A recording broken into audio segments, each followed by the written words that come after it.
días a todos. Estamos en uno de los puntos más céntricos de Miraflores, que es el Larcomar. Y les vamos a explicar un poco el trabajo que vamos a hacer el día de hoy.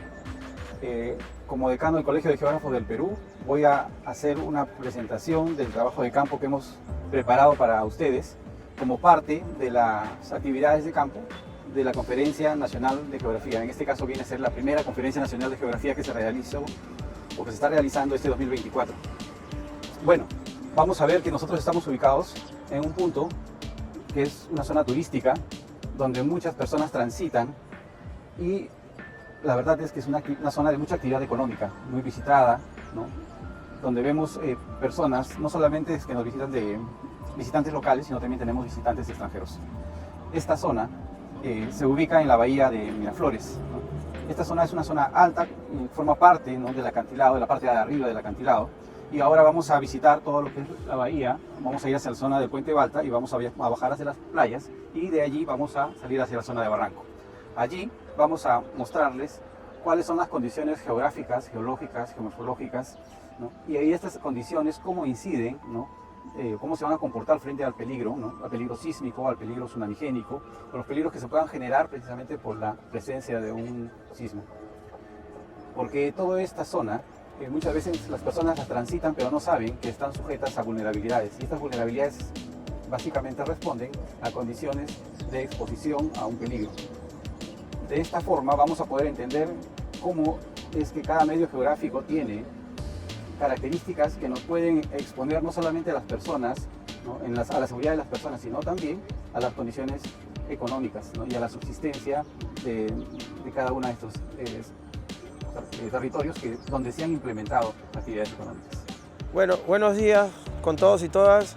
Muchas gracias por estar en esta salida de campo del Congreso Nacional de Geografía. Vamos a empezar en este momento. El profesor Edwin Lozada va a dirigir la parte de la geografía física y nosotros con el profesor Edwin Gabriel y el que les habla vamos a hablar los aspectos humanos y sociales de esta salida de campo. Muchas gracias, creo que eso es algo muy importante y es parte de este Congreso Nacional de Geografía. Vean, ahora estamos en la zona del Larcomar que da frente al mar y podrán observar que esta es la bahía de Miraflores. Esta bahía de Miraflores podemos observar al frente, en la zona norte, la isla San Lorenzo y al sur tenemos la isla del Frontón. Si vemos toda esta bahía, hacia la zona sur está también Chorrillos. Pero acá en la parte baja se puede ver muy claramente el acantilado y la cantidad de vehículos que transitan por estas vías que corresponden a la Costa Verde. Entonces vamos a ir ahora hacia adelante, hacia la bajada Balta, y vamos a ir explicando las características del sitio para poder entender cuál es la dinámica, cuáles son las vulnerabilidades, ¿no?, y esos detalles que necesitamos entender precisamente para saber en dónde estamos en cada espacio geográfico. Sin más preámbulo, el geógrafo Edwin Lozada, decano del Colegio de Geógrafos del Perú, nos acompaña también el doctor García y nuestros amigos de Venezuela, de Brasil y demás. Entonces vamos, en este caso, Edwin nos va a guiar en este trabajo de campo. Estamos en tus manos. Bueno, muchas gracias por la presentación, por la invitación también, y bueno, espero contribuir con lo que conozco y espero también de que ustedes puedan absorber todo lo que voy a explicarles con la finalidad de que no solamente lo internalicen, ¿no?, como conocimiento, sino también como parte de la conciencia social, ¿no? Bueno, vamos a ir avanzando. Me he parado aquí porque ustedes pueden observar desde esta zona el perfil del acantilado, o sea, es bastante vertical, ¿no? Si ustedes ponen solamente su celular y lo ponen paralelo a la base, se van a dar cuenta que debe tener un ángulo 70 grados más o menos. Y esto es muy escarpado, ¿no? Vean, estos acantilados tienen una malla como medida de control de caída de piedras, porque cuando habían algunos sismos, ni siquiera de gran intensidad, caían piedras. Pero llegó un momento en que caían piedras y no habían sismos. ¿Y saben por qué? Porque esta zona es la primera zona que da frente al mar en altura. Entonces el suelo se humedece por la humedad atmosférica. Entonces la superficie que tiene estos acantilados, o la constitución litológica que tiene, está conformado por piedras y sedimentos, más que piedras que le llamamos comúnmente las personas, pero nosotros sabemos que son cantos rodados, ¿no? Gravas, arenas, arcillas. Si están así de esta forma verticales, porque se han cohesionado por la presión que ha tenido a través de millones de años, ¿no? Sin embargo, cuando hay una presencia de humedad permanente, pierde cohesión la superficie. Y en la medida que pierda cohesión, esa piedrita por gravedad va a caer. Y una piedrita que cae por gravedad arrastra a pequeñas piedras que están en su entorno, ¿no? Y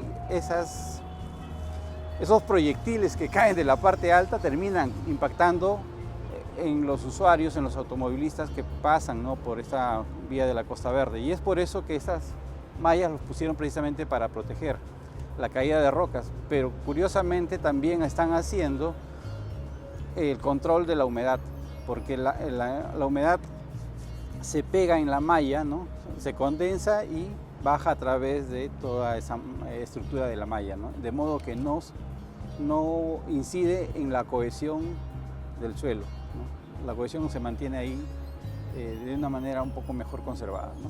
Bueno, esto es lo que quería explicarles brevemente, pero también pueden observar que tenemos algunos clubes que están abajo, ¿no? Y esta zona y algunas partes de la Costa Verde han sido ganadas al mar. Pueden ver que todas esas playas tienen una pendiente muy fuerte y además están llenas de gravas, de cantos rodados, ¿no? Más allá vamos a explicar otros detalles importantes, ¿no? Bueno, ahora vamos a ir avanzando hacia la parte baja. Vamos. Y también lo interesante de esta parte es que la pendiente está tan cerca de la costa que ante un tsunami o algo de esto, todos estos clubes que están aquí no tienen tiempo de evacuación. Si se produce un sismo muy cerca de la costa, evidentemente toda esta zona va a quedar inundada, evidentemente. Sí, definitivamente va a quedar inundada porque no hay forma de escapar y las estructuras que tenemos, ustedes pueden ver que no hay puentes en este tramo. No hay puentes, ese es el problema. Pero hay población, hay actividad económica abajo. Hay club abajo, ¿no? Hay gente que están disfrutando de su momento, pero también los vehículos. Vean, la forma de escapar del vehículo tiene que buscar una salida. Los que están yendo de sur a norte tienen que buscar una salida a unos kilómetros adelante, y los que están yendo de norte a sur tienen que buscar la salida a unos kilómetros también hacia el sur, si es que no están en este momento en esta salida, porque probablemente esta salida también vaya a tener deformaciones del suelo, porque ¿no? Estamos en un suelo que no es rocoso, sino es un suelo aluvial muy litificado que tiene una capacidad portante muy grande, pues, bueno, más que muy grande para hacer suelo, para hacer un depósito, ¿no? Estamos hablando de 4 o 5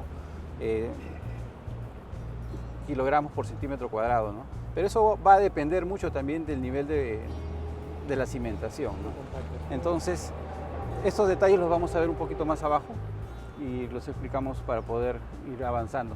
¿Ya? Vamos.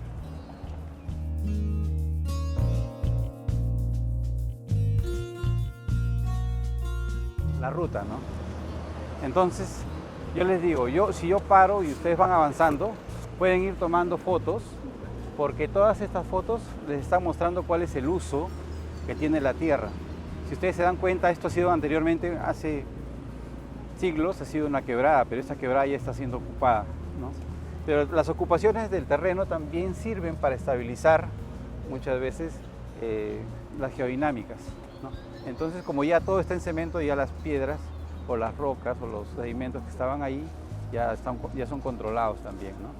Pero también se darán cuenta de que esta zona nos muestra toda la cantidad de edificios que están precisamente aprovechando el paisaje y también están dando cara al mar. Pero en la medida que ustedes puedan observar hacia atrás, las edificaciones no necesariamente son altas, ¿no? Pero estos edificios sí están ganando una vista y por lo tanto también tienen un valor agregado, ¿no?, en su costo, porque están mirando frente al mar. Las otras no, están más aisladas, ¿no? Son detalles que tienen mucho que ver en la composición urbanística y el valor del suelo, ¿no? Bueno, vamos a ir mirando y ustedes cuando vuelvan después de aquí a 10, 20 años se van a dar cuenta que probablemente cambió, ¿no? Y van a decir cómo era ahora y cómo era antes.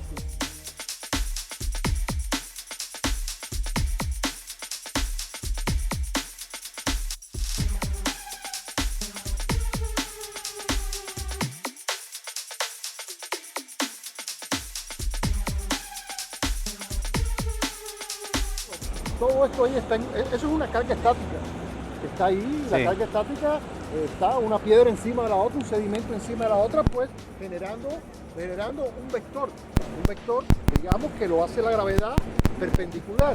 Claro, es un vector de presión, De ¿no? presión, pero aquí, como ese corte está prácticamente a 90 grados, pues esa presión es capaz de, evidentemente, botar lo que conforma el talud.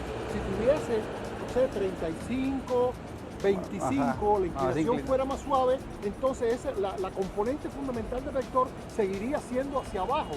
Pero este componente del vector perpendicular está prácticamente en la misma dirección de la exposición. Exacto. Y entonces lo que hace es que esto en cualquier momento se deslice.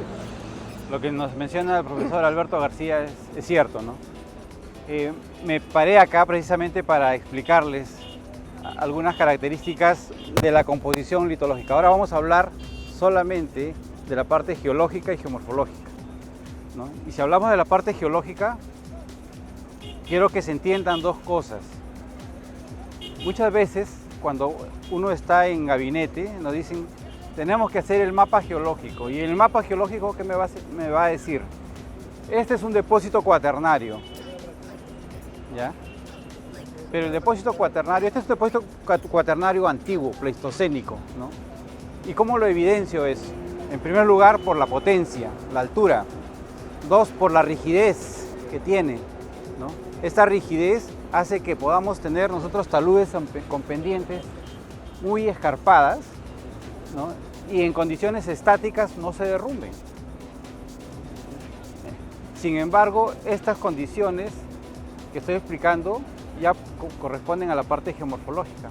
Pero dentro del mapa geológico, cuando ustedes reciban un mapa geológico, yo digo, es un depósito cuaternario, tengo que entender, ¿es un depósito cuaternario antiguo o reciente? Porque los recientes son generalmente depósitos con sedimentos sueltos o de poca compactación, ¿no? Pero además no son tan potentes, son más pequeños. Son características que debemos identificar. Pero si yo quiero desarrollar una aplicación para un trabajo de estudio de impacto ambiental, para un estudio de riesgos, para un trabajo de ingeniería, el trabajo o la información que me va a dar solamente la formación geológica, que viene a ser un polígono en un mapa, no me es relevante, no me es de tanta ayuda. El mapa relevante ahí sería un mapa litológico, porque en el mapa litológico van a ir otros datos que me van a decir cuáles son las características, ¿no?, de ese depósito cuaternario, ¿no? Porque yo puedo encontrar aquí este depósito cuaternario aluvial antiguo. Si ustedes se dan cuenta, tienen bolonerías, ¿no? Estamos hablando de fragmentos rocosos de 25 centímetros, 30, 40 centímetros. Si hablamos de gravas, estamos hablando de más o menos fragmentos, ¿no?, de 1 pulgada. Pero si hablamos de rodados, encontramos unos cantos rodados, vamos a encontrar pues 10, 12, 14 centímetros. ¿Eso qué significa? De que durante el tiempo en que se formó este depósito, el agua que había tenía la capacidad de arrastrar ese tipo de sedimentos, ¿no? El peso que tiene cada bolón no es poco, ¿no? Si tenemos un flujo de agua laminar pequeña, puede arrastrar las arcillas, las arenas, los limos, que los vamos a encontrar también ahí, dentro de esa composición, que es la parte que va a estar matrizando, que es la parte que va a estar amarrando los bolones, ¿no? Se han secado, se han compactado y el peso que viene encima de los sucesivos depósitos, eventos que han depositado, han ido compactando y haciendo que se litifiquen, ¿no?, por el mismo peso, por la presión, ¿no? Ahora, nosotros estamos en el llamado Arco de Lima, ¿no? ¿Qué significa? Este arco Primero había un depósito aluvial, pero sabemos nosotros que las placas se están moviendo y hay una subducción. En esta zona es donde se evidencia que la subducción es más evidente, por lo tanto se levanta el depósito. Y es por eso que nosotros estamos a 80, 100 metros sobre el nivel del mar. Hay playas como las que tenemos acá, pero que ustedes en la actualidad las ven llenas de cantos rodados. Pero este canto rodado no necesariamente ha sido parte del retroceso marino. Ya es un canto artificial. ¿Por qué? Porque si fuera parte marina, con la cantidad de años, esa grava que es de playa es una grava aplanada, ¿no? Es alargada y aplanada, pero como es de río, es redonda. Y ustedes se van a la playa y van a encontrar que es un sedimento redondeado. Y es que eso lo han traído y lo han depositado ahí porque no tenían dónde depositarlo. De modo que las playas que antes eran de arena ahora son de piedra y además tienen una pendiente bastante pronunciada. Hasta la década del 80, ¿no? Del siglo pasado, estamos hablando de 1980, hasta la década del 90, teníamos playas de arena, pero se han perdido. Y se han perdido porque además se han utilizado esos espacios para ganarle terreno al mar. Y es por eso que tenemos una carretera más ancha, porque antes yo me acuerdo que había una vía, ¿no? No, y ahora mismo estamos creciendo con una nueva vía. Claro. Fíjense cómo estamos robando, seguimos robando. Ahí está el proceso, ese proceso que se hizo del año 80 para acá, pues ahora está vigente. Mírenlo ahí, estamos ganando una nueva vía. Exacto. Entonces se perdió arena por la intervención. Exacto. Sí. Y cuando vayamos al otro lado lo vamos a evidenciar y la verdad van a sentir mucha tristeza porque yo me acuerdo que en el año 89 venía con mis compañeros del colegio, ya habíamos terminado el colegio y mi compañero lo encontré aquí justo en esta playa, ¿no? Porque está la playa Redondo y Macaja y estaba corriendo tabla, ¿no? Y había arena y solamente había una pista y la playa era ancha.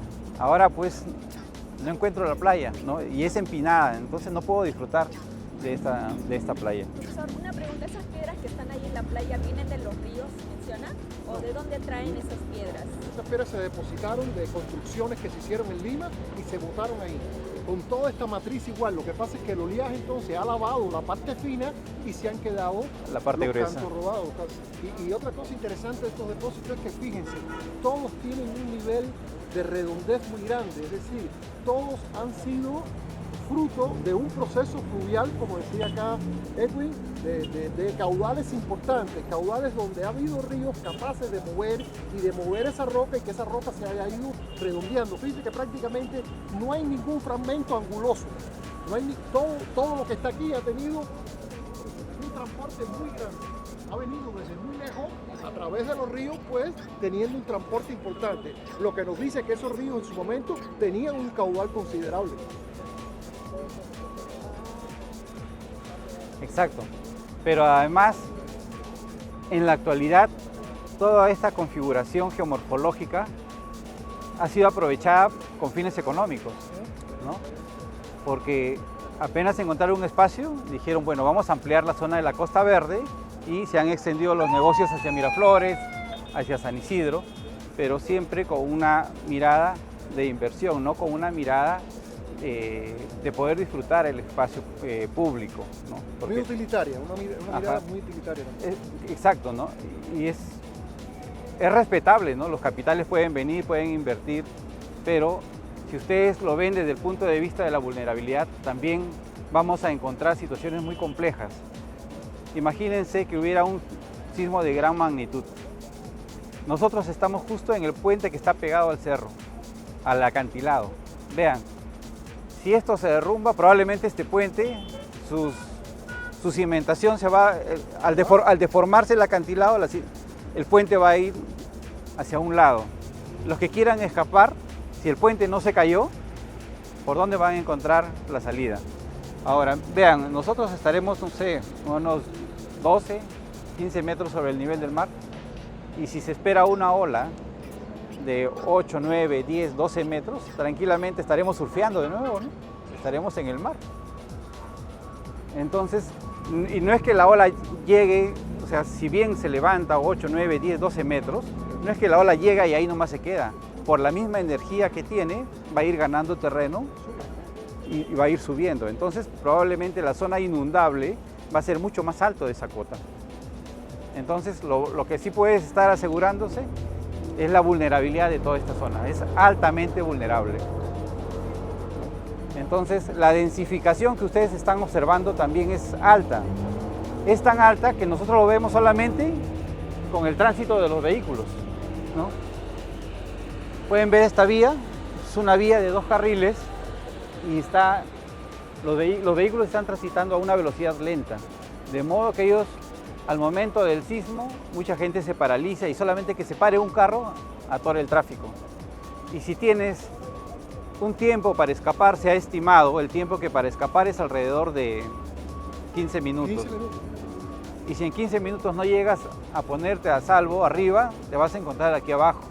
Entonces vamos a encontrar muchos submarinos, ¿no? Muchos vehículos submarinos. Entonces eso es un gran riesgo. Bueno, ahora vamos a ir abajo, a la zona de la playa y vamos a tener mejores observaciones. Vamos.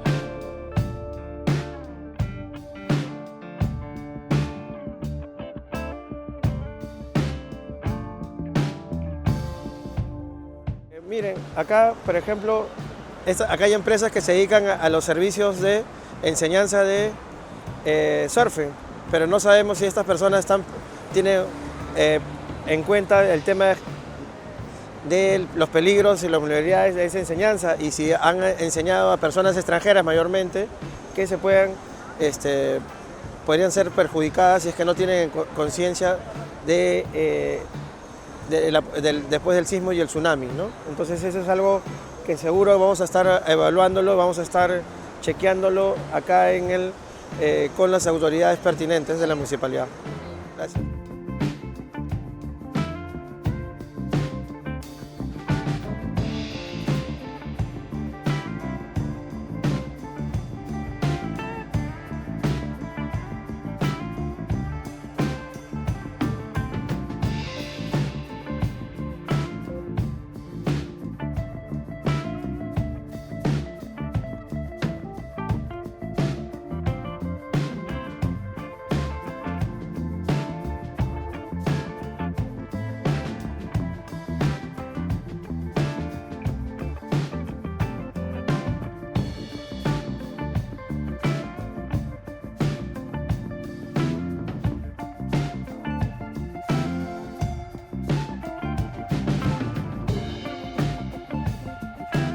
Avenidas que han llevado sedimentos, pero han sido eventos suaves.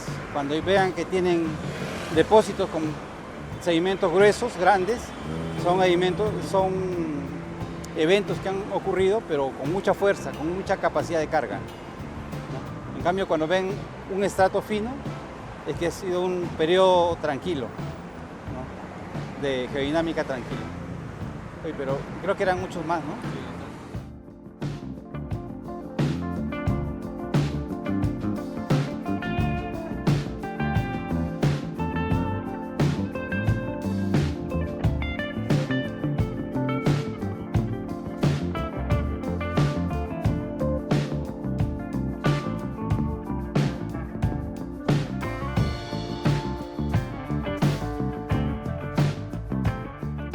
Bueno, ahora si bien nos hemos detenido en este punto, es para hacer algunas precisiones sobre las características de esta zona. En el acantilado ustedes pueden observar a lo largo de toda la ruta que hemos venido mirando, que hay puntos o hay pequeños sectores de debilidad. Estos sectores de debilidad están asociados a la composición litológica, ¿no? Entonces nosotros podemos ver esta parte que se evidencian las arenas, ¿no? Y las arenas, como hay un poquito más de arena, probablemente haya menos limo y arcilla. Entonces, ¿qué ha ocurrido? Cuando se seca, pierde cohesión, ¿no? Y al perder cohesión, por gravedad, se generan estos derrumbes,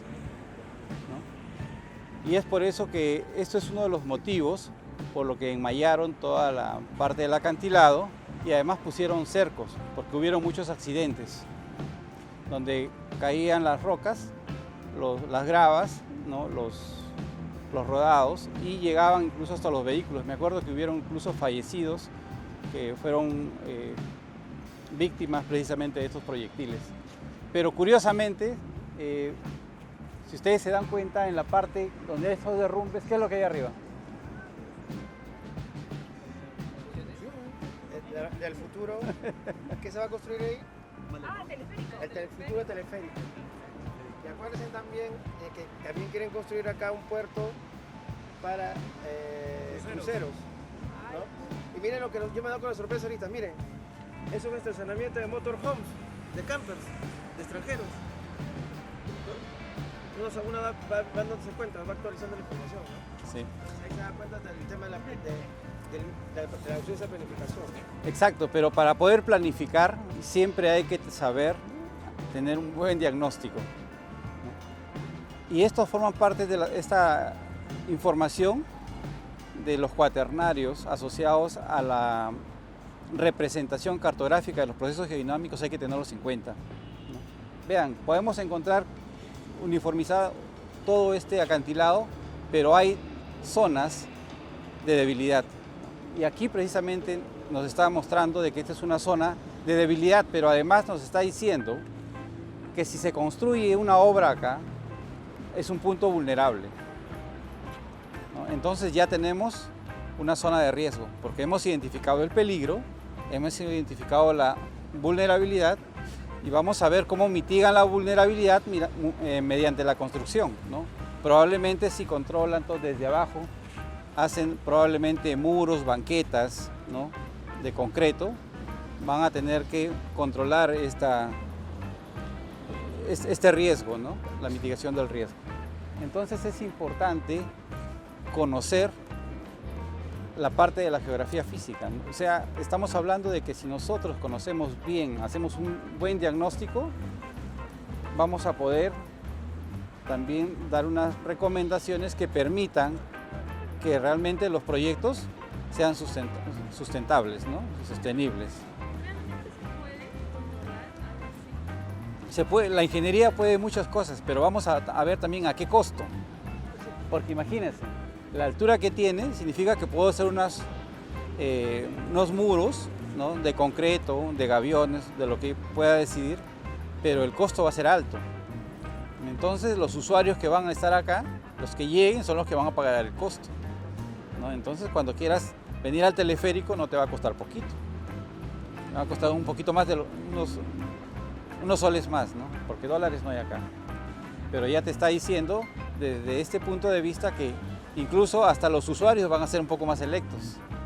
No cualquiera va a poder usar un teleférico a un costo alto, ¿no? Pero además cuando se llena esta zona, porque además diría yo, han elegido, porque se dan cuenta que es una zona un poquito más amplia, ¿no? Le han ganado espacio a la playa, de modo que tenemos nosotros una playa que si la seguimos empujando en la forma que estaba a terminar siendo parte de un escarpado nuevo, ¿no? Y curiosamente vemos que las gravas, los rodados están como parte de la playa y la arena está más atrás, ¿no? Entonces, ¿qué significa esto? De que es una evidencia de que le han ido ganando espacio al mar. Y ustedes están viendo de que en esta zona, si se va a construir una obra, es porque necesitan ganarle espacio al mar. Bueno, esto es brevemente. Ahora vamos a continuar el recorrido y vamos a ver qué más encontramos por allí.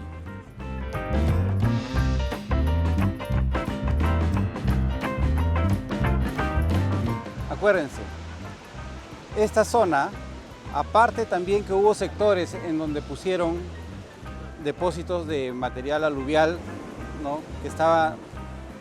que era fruto de las excavaciones, de obras que hicieron hacia la zona que está en la zona de Lima.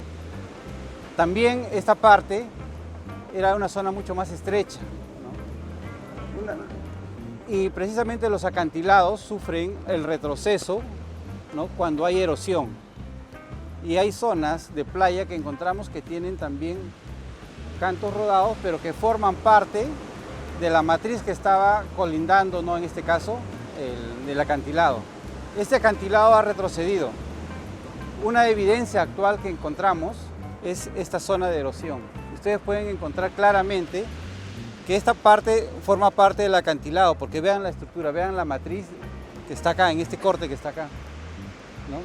Se ha erosionado, se ha llevado el fino, pero en la parte de arriba encontramos que hay cobertura de vegetación, hay raíces, ¿no? Que conformaban parte de la estructura del paisaje prácticamente, ¿no? Pero como se ha ido erosionando, ese material se ha ido incorporando a la playa, ¿no? Y ha dejado toda esta zona de erosión, ¿no? Y se pueden ver básicamente por la diferencia de altura, por la estructura y por el cambio de color, ¿no? Un tema importante para poder anotarlo. No, Edwin, y también que es un proceso muy joven, porque como Sí. ven, todo eso es desmonte, todo este relleno de aquí es desmonte, miren ahí los trozos de ladrillo, madera, etc. Esto se depositó tal vez en los 90, algo de eso, y ya se está erosionando. Claro, probablemente en ese tiempo, un poquito antes, pero evidentemente había ya un uso antrópico, Ya, miren ¿no? ahí. Vean, voy a bajar un ratito, Vean, vean, Ladrillos aquí, ¿no ven? ven. Todo esto, ¿Ven ladrillo acá? ¿Ven ladrillo acá? esto ya no es depósito natural, esto es ahí echado. Ajá. Esto de acá, las raíces que están colgando, ¿no? Aquí ya formó un suelo incluso, ¿no? Un suelo muy reciente, pero que ya tiene raíces, ¿no?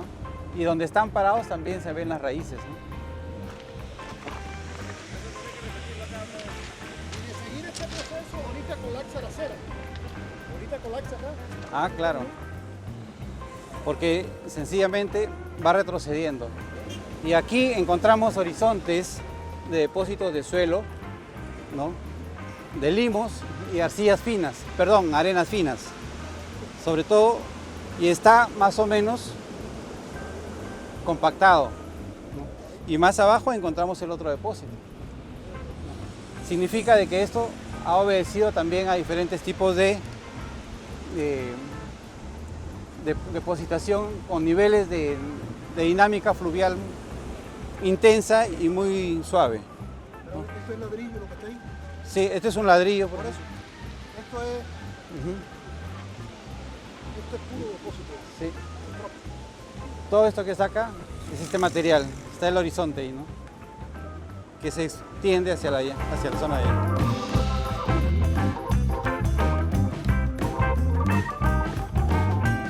Cuando hemos venido caminando, se ha evidenciado en esta zona los diferentes eventos que han habido. En el acantilado se puede ver muy claramente, sobre todo en esta parte.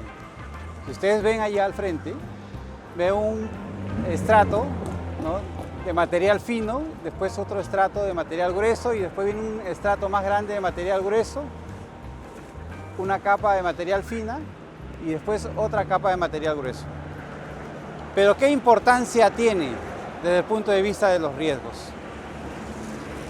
Muchas veces hablamos de la geomorfología y hablamos de una forma muy cualitativa. Pero atrás del acantilado ustedes pueden observar que tenemos un edificio y al frente tenemos otro edificio. Cuando los ingenieros definen la estructura, la cimentación, ellos aplican una fórmula de la capacidad portante. En la fórmula de la capacidad portante, ellos calculan la profundidad que forma parte de la fórmula para poder definir la capacidad de carga que va a tener este suelo. Pero eso se realiza en condiciones estáticas. Y hablo de condiciones estáticas porque no hay movimiento. Ahorita el suelo no tiene movimiento, no sufre movimiento. Pero cuando se presenta algún peligro sísmico, el suelo se acelera de tal manera que va a hacer que la carga aumente por la fuerza, dependiendo de la forma de la onda. Si estamos en una zona con un hipocentro cercano al mar y además que sea muy superficial, probablemente que la onda sea muy vertical. Si estamos lejos, por una fuente de origen lejano, la onda va a ser un poco más horizontal. Pero ¿qué significa esto en términos de la construcción y en los términos del riesgo? Para que se desarrollen este tipo de construcciones se tiene que tener cimentación, definir el tipo de cimentaciones. El Reglamento Nacional de Edificación acá en Perú establece que las cimentaciones hasta 5 metros son cimentaciones superficiales. Después de 5 metros de excavación son cimentaciones profundas. Si estos señores excavan, probablemente van a tener una excavación probablemente entre los 5 o 6 metros, dependiendo de la cantidad de sótanos que tenga el edificio. Pero debajo, ellos seguro van a encontrar grava, pero no van a poder ver estos lentes que están acá de material fino. Y estos lentes de material fino, como lo hemos visto hace un momento en la zona donde van a hacer el proyecto del teleférico, tienen mayor capacidad de perder la cohesión y deslizarse. Entonces, cuando haya un sismo de gran magnitud, probablemente si no está lo suficientemente alejado del borde costero, entonces la fuerza del sismo puede concentrarse haciendo la fuerza de punzonamiento. Entonces, ¿qué pasa? Como acá no tiene, esta parte del borde no tiene confinamiento, ¿qué va a ocurrir? Que cuando se vaya presionando el suelo, ¿esto qué hace? Se abre.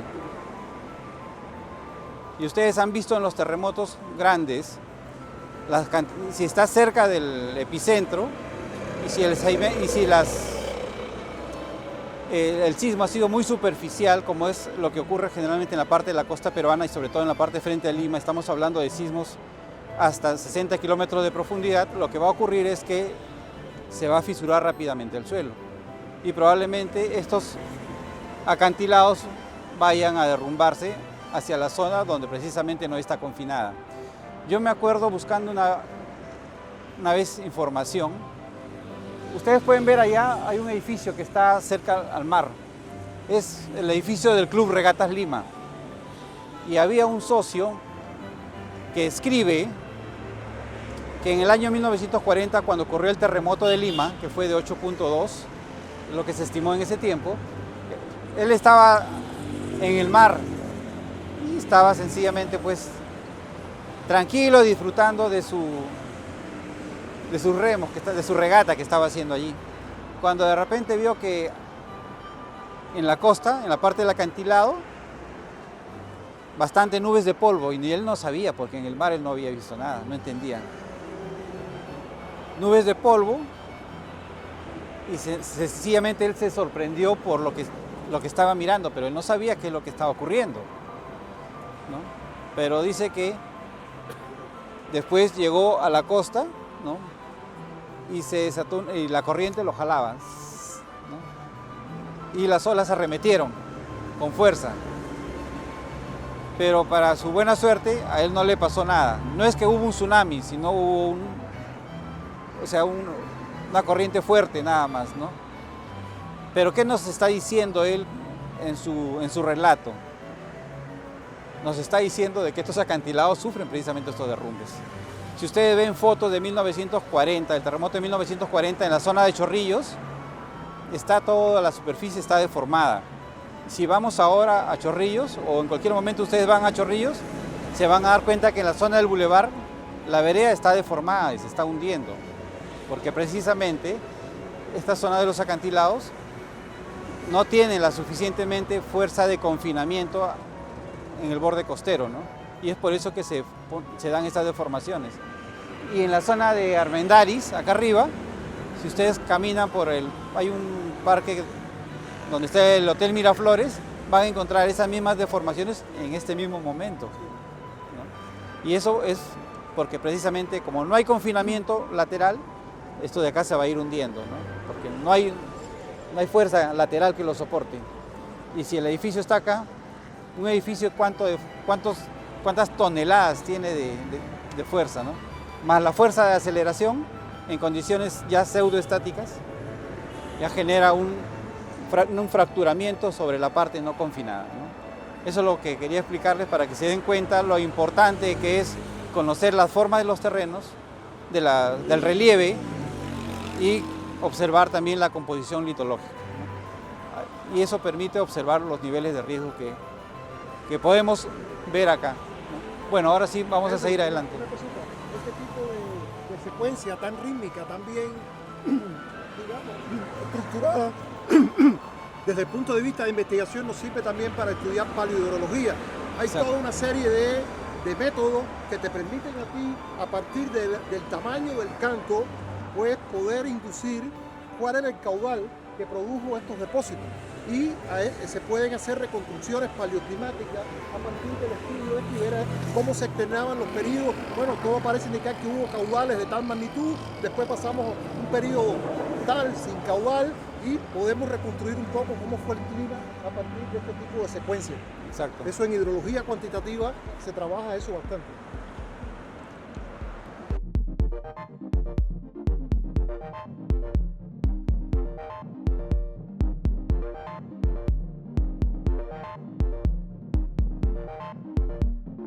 Para esa infraestructura es para construir un puente.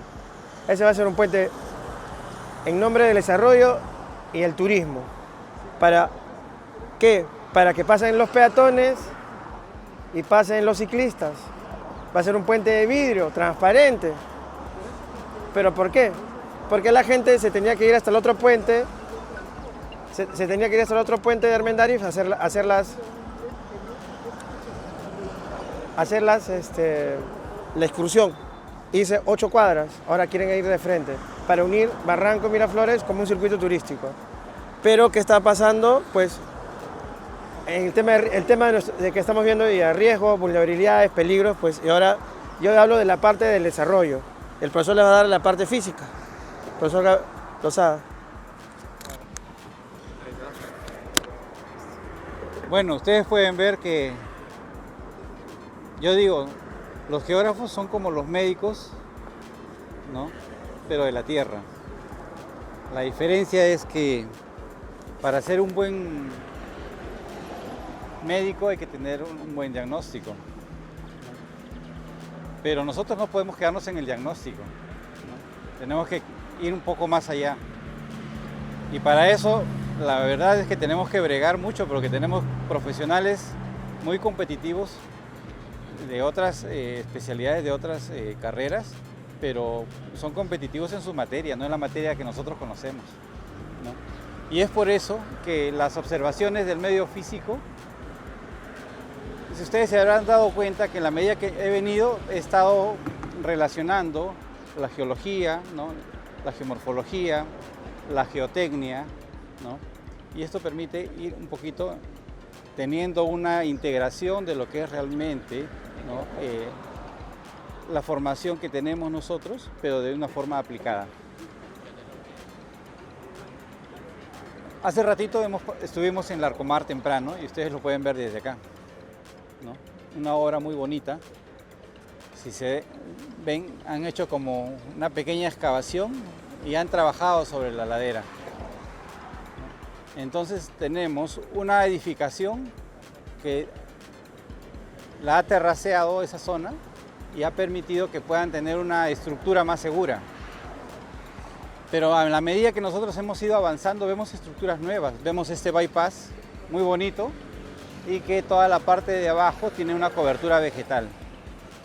Pero a ustedes no les quepa la menor duda que para poder avanzar esa obra nueva que están haciendo y para mejorar el turismo, también van a tener que revegetar toda esa ladera de la quebrada Armendáriz, toda esa ladera de la margen izquierda. Pero revegetar significa, además, usar ¿qué tipo de recurso? Agua. Exactamente. Pero sabemos nosotros que el agua le hace perder cohesión, ¿no? A los materiales, ¿no? Que tenemos en esta zona. Entonces, ¿qué pasa? Que en la medida que estos tengan humedad, van a perder cohesión, pero tenemos zonas que son muy empinadas, ¿no? El detalle es que también la vegetación, mientras se va desarrollando, va a hacer que controle la erosión. ¿Se dan cuenta? Como que ayuda en una parte y encontramos que en otra parte actúa el efecto contrario, ¿no? Entonces esos cálculos tienen que hacerlos ya los especialistas, ¿no?, que se encargan de la revegetación. ¿Se puede utilizar vetiver? Claro, ellos tienen que ir acomodando la vegetación en función de las características climáticas, de la disponibilidad de agua y sobre todo de las condiciones de peligro que puedan encontrar, porque ellos lo que van a hacer es trabajar la información, pero desde el punto de vista probablemente de que se pueda obtener una buena calidad paisajística, no desde el punto de vista de riesgo. No, pues por eso comentaba como aportando que está Sí. la planta del vetiver, que es una planta herbácea que justamente tiene buenas raíces, permite el tema de la cohesión del suelo y el consumo de agua es relativamente bajo. Y de hecho puede sobrevivir probablemente por temas de la misma humedad. Exacto. Entonces es una de las especies que se puede utilizar, aparte de que tiene capacidad para adaptarse a temas de ladera, ya que su pequeño tamaño justamente le permite adaptarse y ya está demostrado de manera ingenieril que tiene buenos resultados para sostener pues ese tipo de estructuras, Ajá, de superficie, ¿no? de superficie. Exacto. Vean, tenemos un aporte, ¿no?, Ingeniero forestal. de un ingeniero forestal. Y eso es muy importante, ¿no?, porque ya eso nos permite tener no solamente una información que nosotros podemos utilizarla, ¿no?, sino investigar, ahondar más en cómo podemos no solamente ver este tipo de escenarios, porque la gestión de riesgo no solamente es la Costa Verde, ¿no?, es cualquier parte donde ustedes vayan, van a encontrar ustedes diferentes tipos de riesgos, ¿no? Pero aquí en este caso van a tener la posibilidad de investigar más, aportar más, ¿no?, y sobre todo trabajar con equipos multidisciplinarios, porque el trabajo del geógrafo es eso, formar parte de equipos multidisciplinarios. Bueno, avancemos ahora hacia la zona de Barranco. Ya estamos saliendo del límite de Miraflores, ¿no? Sí. Y algo adicional, por ejemplo, acá ya comienza otra visión, ¿no? Si se han dado cuenta, acá en Miraflores, siendo un distrito turístico, no tiene concesiones ni construcciones al borde de la orilla. Acá vamos a ver cómo los distintos gobiernos locales han comenzado a concesionar las playas, a privatizar las playas en nombre del desarrollo. Hasta el mismo gobierno acá tiene su escuela de salvataje. Esto antiguamente era un restaurante muy turístico que se llama La Costa Verde, que ya no existe, ahora es un parque. Pero de acá en adelante vamos a ver cómo todo se ha ido concesionando, se ha ido privatizando y van a ver cómo va cambiando toda esta parte, la parte urbanística en nombre del turismo y el desarrollo, tan igual como el puente que ahorita lo están implementando, ¿no? Adelante. En contra de la ley peruana que Exacto. prohíbe privatizar la costa. Exacto. Privatizar las playas, ¿no? Exacto. Ok, adelante.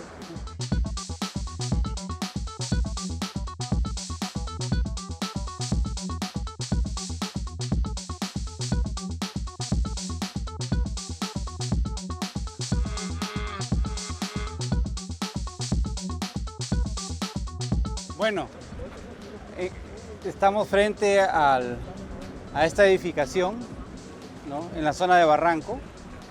Y como les decía, ¿no?, me preguntaba hace un momento Edwin, ¿esto está permitido? Y la pregunta es, si está permitido, probablemente no, pero lo cierto es que sí lo han permitido, ¿no?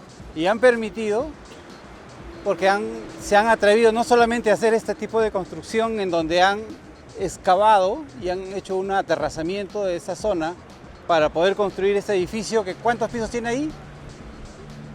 Tiene como 8 o 9 pisos, ¿no?, o algo más. 11, Lo cierto es que en condiciones estáticas no hay ningún problema. Hasta ahora. Cuando sufra la aceleración del suelo, obviamente que esa fuerza de punzonamiento va a hacer que, como tiene un espacio, ¿no?, de suelo, que es la que le da el confinamiento, pero es muy, muy estrecho, ¿no? Este lado de que está acá, va a formar probablemente parte del derrumbe y parte del colapso probablemente de alguna parte del edificio, ¿no? Entonces vemos que se ha configurado el riesgo, pero no solamente acá. Si ustedes ven, en esta misma dirección hay un edificio que está allá, es el edificio blanco, y tiene la misma característica. Han aterrazado, han hecho un jardincito y en la parte un poquito más atrás han levantado una edificación también como de 10 pisos, ¿no? Entonces parece que en esta zona hay una mayor libertad de hacer estas construcciones, ¿no? Además si ustedes se dan cuenta, ya yendo a la parte, diría yo, de la conformación geomorfológica, un poquito más regional, vamos a encontrar que cuando estuvimos en la zona de Miraflores, el acantilado era mucho más alto y hemos venido bajando. Entonces el arco de Lima se está observando aquí, ¿no? Cómo es que ya está bajando en esta parte de... Prácticamente empezamos en el centro del arco. Exacto, empezamos en el centro del arco y hacia la zona sur ha ido bajando. Y cuando uno llega hacia la zona de Pantanos de Villa, desapareció este arco. Y si uno llega hacia la zona de San Miguel, hacia el Callao, también ese arco desaparece, ¿no? Entonces eso nos indica de que estamos frente a una zona de subducción que ha levantado. Estamos frente a una zona de foco de peligro sísmico que en cualquier momento rompe y va a mostrar las evidencias del riesgo, ¿no? Bueno, esto quería explicarles brevemente, pero también algunos comentarios que nos puede dar Alberto. No, realmente, como hemos visto en el evento, el riesgo de desastre es una construcción social. Y ese edificio nos lo da plenamente. Se ha construido un edificio, pero fíjense, se ha construido un edificio donde la gente que ha venido a vivir ahí ha pagado muchísimo por estar en una zona de riesgo. Lo cual entonces no hay percepción del riesgo. Es lo que hablábamos un poco, no existe la percepción de riesgo real de estas personas que han invertido un capital grande para comprar un departamento que tal vez aquí le puede costar, no sé, 500 mil. Millones. O Millón y medio. millón y medio, que es plata en este país, De dólares. y para vivir en un lugar de riesgo. Es decir, se está exponiendo en un lugar que tal vez con conocimiento de causa o no, pues lo está pasando. Y por otra parte, hay una gran permisibilidad por parte del Estado, por parte de los organismos que debían regular eso. Y estas cosas nos dicen entonces que el que manda es el señor Plata. El señor Dinero es el que al final firma las autorizaciones. Y complementando lo que han hecho los dos profesores, es, como dije en la ponencia ayer, siempre habla de lo ilegal y las que lo ocupan los territorios de las personas pobres. Los territorios ilegales, las invasiones son los pobres. Esto es ilegal, pero el dinero lo blanquea. Y esta construcción fue parada varias veces, pero esta construcción fue solamente terminada por orden judicial, ¿no?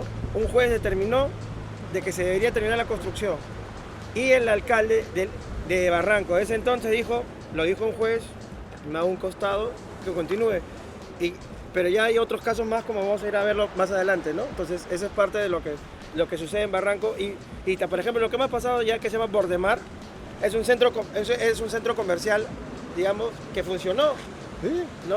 Pero también igualito, quiso hacer lo mismo, pero la gestión siguiente, una gestión le dio la licencia de construcción y la gestión siguiente le quitó la licencia de funcionamiento.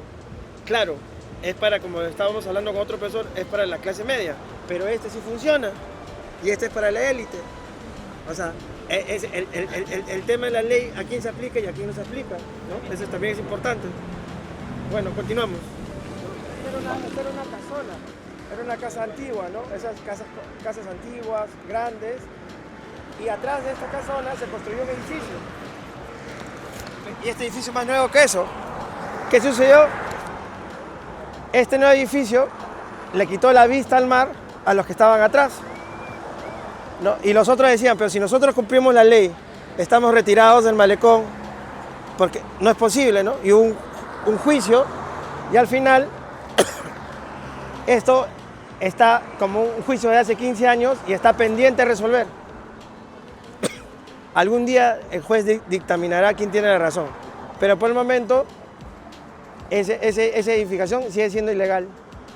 ¿Se dictaminan a favor del edificio? Depende que diga el juez. ¿Okay? Bueno, continuamos, ¿no? Ya. Bueno, aquí quiero hacer una precisión y es importante que ustedes puedan observar.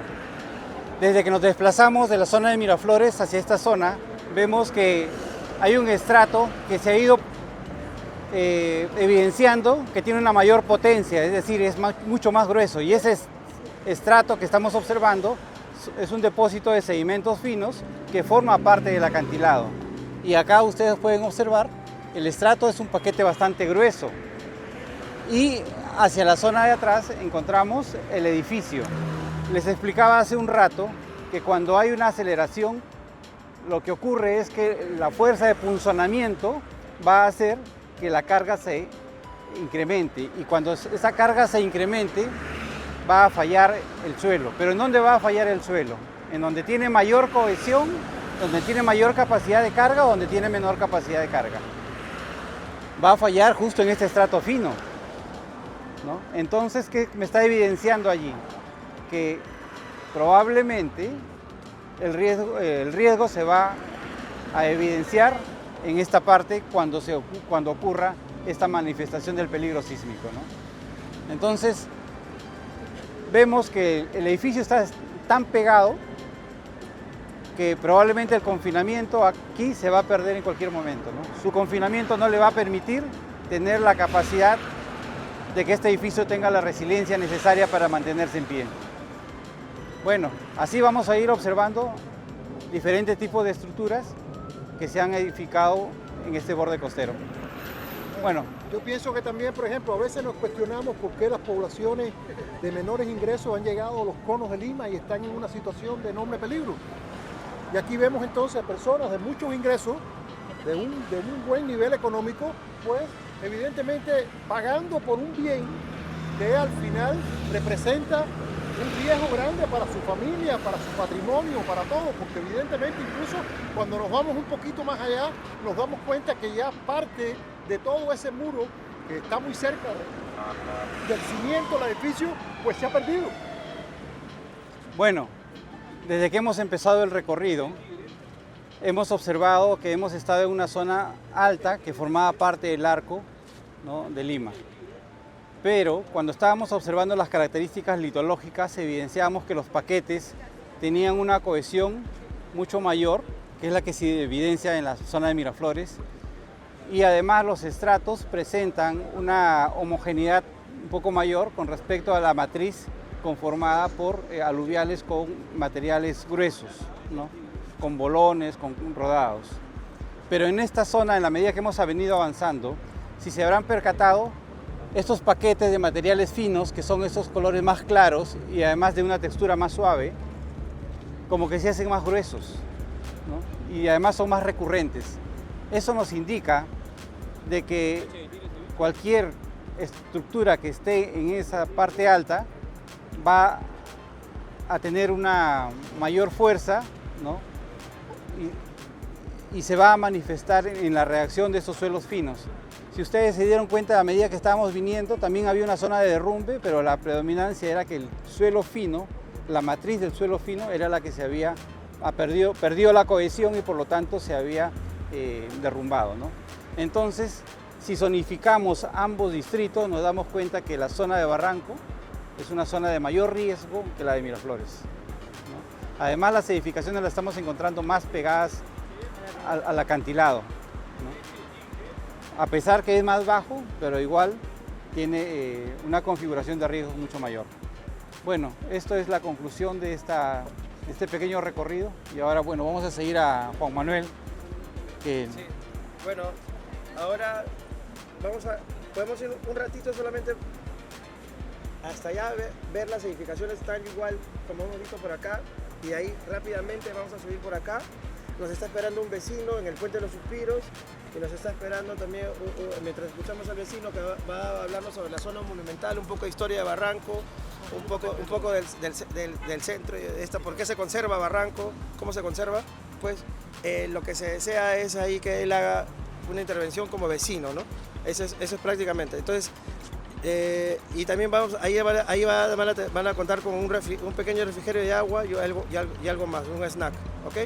Eso sería todo. Entonces, vamos hasta allá, hasta un poco donde está el letrero, vemos un poco hasta casi el jack, y de ahí regresamos rápidamente, nada más, no vamos a parar, vamos a ir y regresar, acá, y de ahí subimos, vamos a parar arriba, ¿ok? Gracias.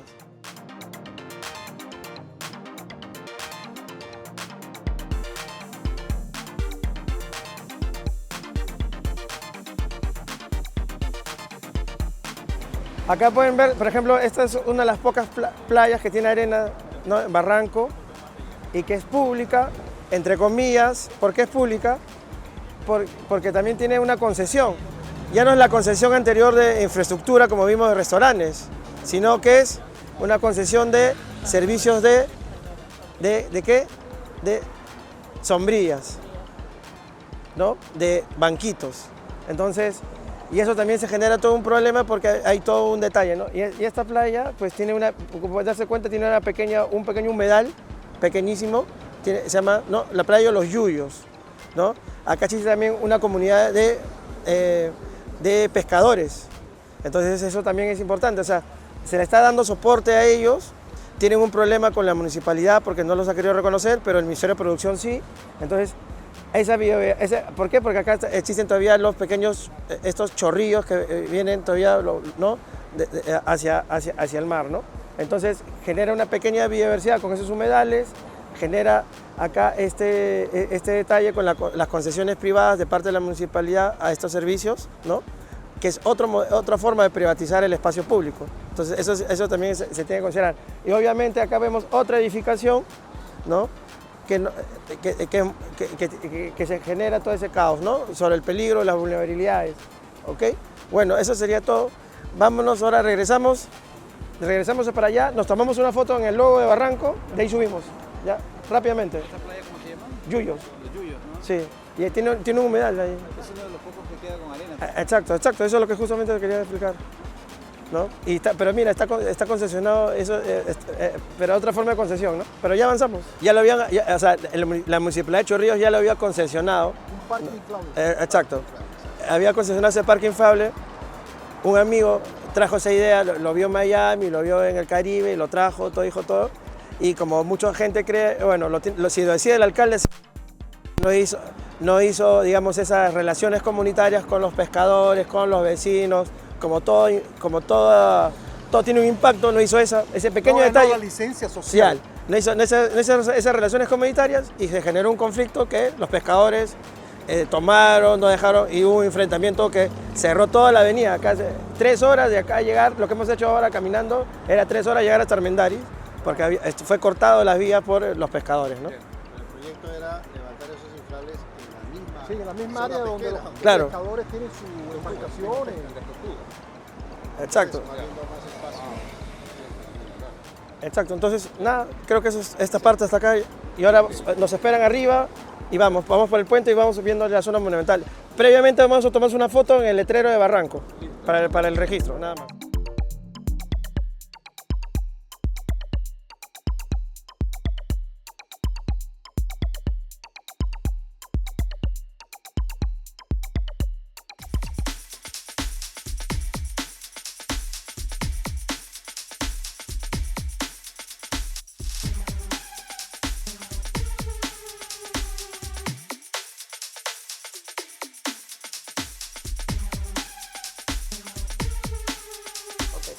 Bueno, esta es la parte final, íbamos a ser un poquito más largo, pero lo hemos recortado. Quiero primero presentarles a Víctor Urbano, él es psicólogo de San Marcos, gran vecino, historiador aficionado de nuestro distrito, una persona muy relevante para la cultura barranquina, ¿no? Entonces yo le pedí que venga y nos cuente un poco las historias del distrito, de esta zona monumental, el presente de Barranco, que estamos cumpliendo el sábado 150 años, ¿correcto?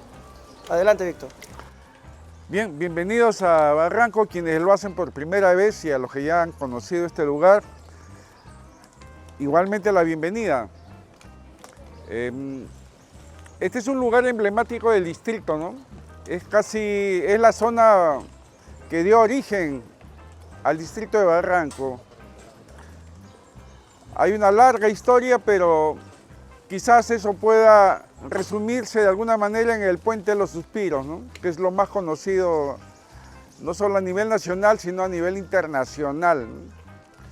Este puente está construido sobre la base de una quebrada que es artificial, ¿no? Esta quebrada no es natural. La quebrada natural estaba hacia el otro lado de la iglesia, ¿no? Pero la historia se remite mucho antes de la creación o del decreto ley que declara este lugar como un distrito. Y eso es una historia que habla de pescadores, ¿no? Pescadores del señorío de Sulco que bajaban por las quebradas hacia las playas a pescar. Bueno, uno de esos días, una de esas oportunidades en que bajaban, vieron una luz brillante, ¿no? Le llamó la atención a estos pescadores que bajaban y pensaron que podía tratarse de ladrones, podía tratarse de un animalito que se identifica como el carbunclo, pero finalmente al llegar a este lugar descubrieron que era la imagen de un Cristo crucificado, ¿no? Ese Cristo crucificado fue motivo de su veneración y entonces en este lugar comenzaron a depositarle ofrendas, ¿no? Entonces el lugar se hizo tan conocido que llegaban de otros lugares también aquí a pedir algún favor, ¿no? La imagen o la figura del panadero Caicedo, que en realidad era un empresario del pan en Lima, escuchó la historia de este Cristo crucificado, milagroso. Tenía él a su esposa muy grave, enferma, y decidió venir acá y ofrendarle a este Cristo crucificado una ermita, ¿no? Su esposa milagrosamente sanó y entonces él dedicó todo su esfuerzo a que se construyera una ermita más grande. Así con el tiempo fue creciendo esta devoción y ahí está la iglesia, la primera iglesia de Barranco, que es conocida como la Ermita, ¿no? Entonces ahora está en esas condiciones y muy pronto seguramente va a recibir el beneficio económico para que pueda ser restaurado, ¿no? Entonces,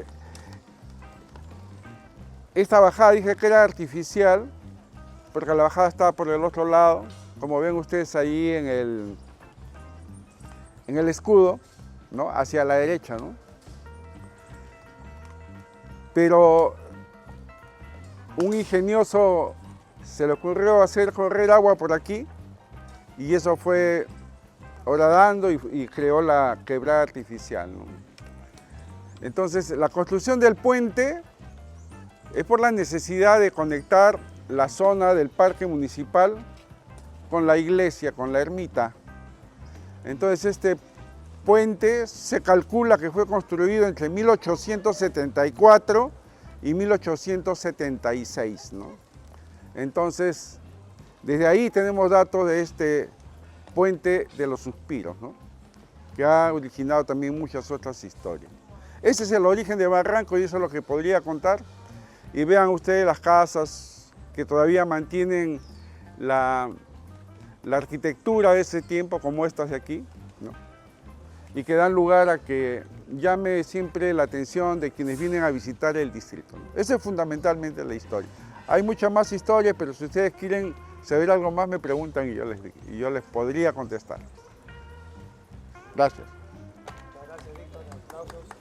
¿Alguien tiene alguna pregunta? Sí, ¿es el turismo la principal fuente de ingreso acá del distrito? Es uno de los más interesantes, ¿ya? Pero no necesariamente es el que le da más ingresos, ¿no? Quizás ahora que se han construido edificios, haya por ese lado un mayor ingreso, ¿no? La parte inmobiliaria. Sí, la parte inmobiliaria. Barranco siempre fue un sitio tranquilo, donde la gente venía a pasar el verano fundamentalmente, ¿no? Ese era Balneario. un balneario, sí. Claro.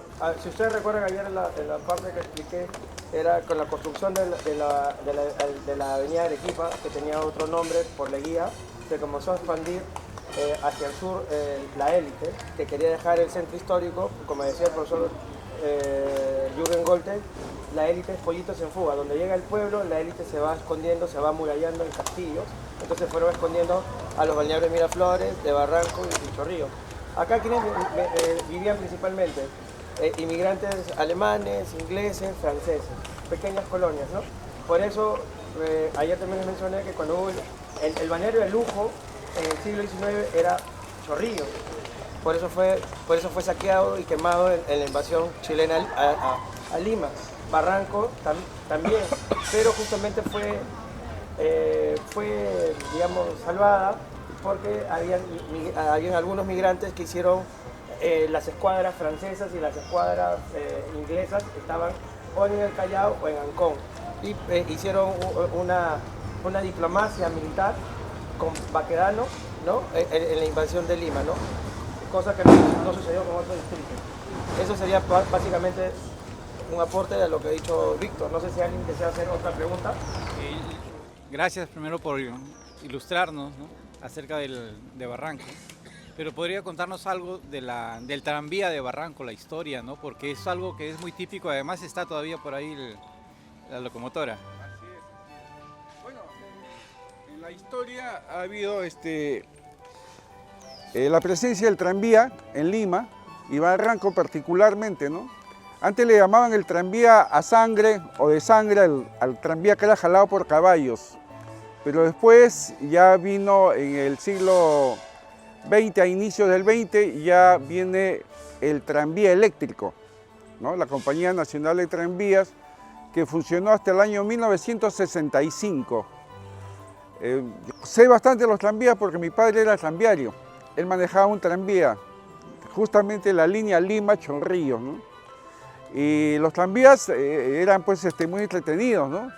Él me contaba de los pasajeros, por ejemplo, había un pasajero que viajaba en las noches, pero si uno se preguntaba por qué este señor viajaba en las noches, es porque él padecía de asma. Entonces el viento de la noche le daba a él el aire que él necesitaba, ¿no? Entonces él, Lima, Chorrillos, toda la noche ahí para hacerle frente a lo que le pasaba, ¿no? También habían, como ahora, muchos ladrones, ¿no? Ladrones que subían al tranvía y eran muy ágiles, se tiraban con facilidad del tranvía y corrían y podían mantener el equilibrio, ¿no? Es una tradición. Había dos clases de tranvía, un tranvía con una sola unidad, que era el simple, y un tranvía que estaban dos vagones, que era el acoplado, ¿no? Bueno, los tranvías están muy ligados a la historia de Barranco. Y como digo, hasta el año 1965 funcionaron y después ya desaparecieron, ¿no? También he conocido a muchos jóvenes contemporáneos que la palomillada hizo que perdieran algún miembro, ¿no? La pierna, por ejemplo. Quizá por descuido, ¿no? Porque llamaban gorrear, subirse al tranvía y prenderse el tranvía en la puerta y hacia afuera para no pagar el pasaje. Pero a veces una mala maniobra hacía que estos chicos se caigan y el tranvía lo absorbía, entonces perdieron la pierna, ¿no? Entonces pues, teníamos aquí a chicos, amigos que estaban ya con su prótesis porque habían quedado dañados, ¿no? Entonces la historia de los tranvías es larga y de muchas anécdotas. Pedro de Osma fue alcalde de Barranco. Gran personaje porque ese personaje estaba también en la política, hombre con mucho dinero. Entonces su casa ahora es un museo donde se exhiben cuadros, pinturas. Ahí han venido personajes como María Félix, lo visitó, estuvo ahí. Entonces don Pedro de Osma, un hombre generoso. Creo que los hombres de su época adinerados siempre pensaron en el beneficio de los que tenían menos, ¿no? Y él fue uno de ellos. Por eso la avenida que va hacia Chorrillos, que antiguamente se llamaba Avenida Chorrillos, ahora se llama Avenida Pedro de Osma en homenaje a él. Gracias. Ya. Víctor, tu opinión, conocedor y histórico acá de Barranco, sobre los procesos de construcción urbana en los últimos años, el crecimiento vertical y también los procesos de gentrificación que estos están conllevando a muchos vecinos de acá históricos que se han visto forzados, motivados, como se quiera ver, a irse de su terruño, de su distrito, por toda esa presión de construcciones ahora, que sabemos que no son con fines de interés social, no es con fines de vivienda, sino un montón de estructuras, edificios vacíos, con fines netamente turísticos. ¿Cuál sería su opinión, su añoranza sobre ese proceso que ha vivido el distrito? Sí, como dije al inicio, el distrito era un balneario muy visitado por gente pudiente, gente que venía a pasar el verano y gente que venía a recuperar la salud, ¿no? Las casonas que se muestran en lo que se llama la zona monumental es bastante amplia en Barranco, ¿no? Y que debe ser cuidada, tratada, ¿no? En el año 1987, una arquitecta de la Universidad Ricardo Palma elaboró el proyecto Barranco y con estudiantes de arquitectura hicieron un levantamiento de todas las casonas de Barranco, ¿no? Lamentablemente ese proyecto se quedó a medias, ¿no? Entonces no ha habido una política ordenada que permita a uno la conservación de estos lugares, ¿no? Entonces, en verdad hemos perdido muchas casonas, pero a pesar que hemos perdido esas casonas, todavía Barranco mantiene ese encanto de las casonas y de su arquitectura, ¿no?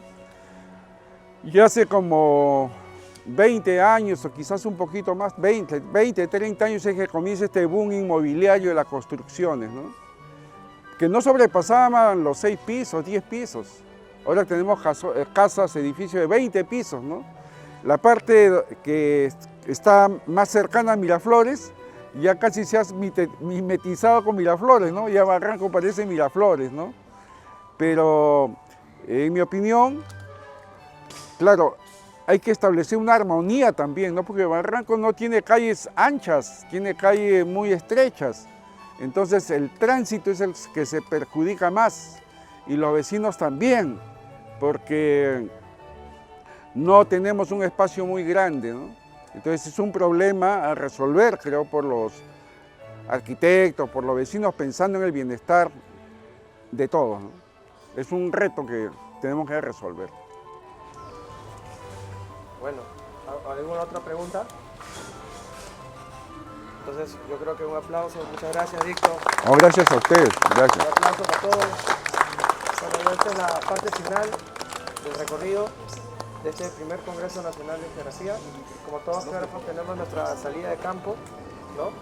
Entonces creo que muchas gracias por la presencia de ustedes.